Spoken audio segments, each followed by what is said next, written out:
Darda üzə çıxır mərdlik, cəsarət. Çətində bilinir kim kimdir, kim kim. Vətənə məhəbbət, devlətə xidmət, mənim cəsurluğu bu cürdür dərkim. 90-cı illər düşdü yadıma. O qanlı illərə yenə baş vurdum. Düşmüşdü quzğunlar məngənəsinə, ağır sınaqlardan keçirdi yurdum. Vətənin səsinə, yurdun səsinə, saysız nərgidlər qatılmışdılar. Vətəndən pay olmaz şüarı ilə könüllü döyüşə atılmışdılar. Düşman arxalıydı, it tək arxalı, düşman torpaqları işğal edirdi.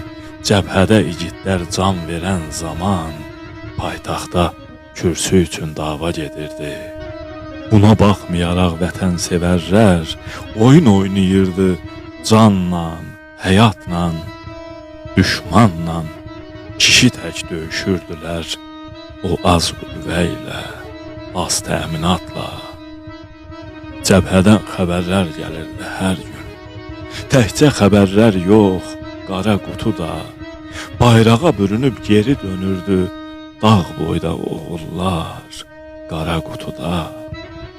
Təqvim 93-ün sentyabrı. Tər içində qalxdı yuxudan gecə. El oba, qız gəlin, şəhid ruhları mədəd diləyirdi ondan indicə. Elə nəql eləyir yoldaşı Zümrüd. Yerində çevrilib hey sola, sağa, özü ilə danışırdı o. Vətəni olarmı qoymağına ümid? Səhər gedəcəyəm komissarlığa. Səhər ağamalı həmişəki tək durub getdi evdən, heç nə demədi. 3 evladımız var, dedim nə yaxşı, unutdu, fikrində olmadı qəti. Demə əbəs imiş düşündüklərim. Ağamalı gedib komissarlığa, könüllü yazılıb səfərbərliyə, oradan yollanıbdı düz Qarabağa. Artıq çatmışdı o öz arzusuna. Vicdanı birazca rahatlamışdı. Ağamalının bu hiss etdikləri vətənsevərlərə yaxşı tanışdı. Murovdan, Ağdamdan, Tərtərdən keçdi.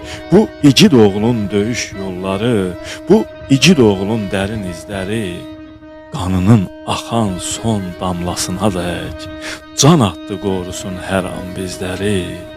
Yox, can verdi qorusun hər an bizləri.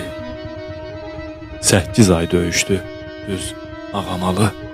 Sentyabrdan düz may ayına dək çatdı Yenikənddə şəhadətinə.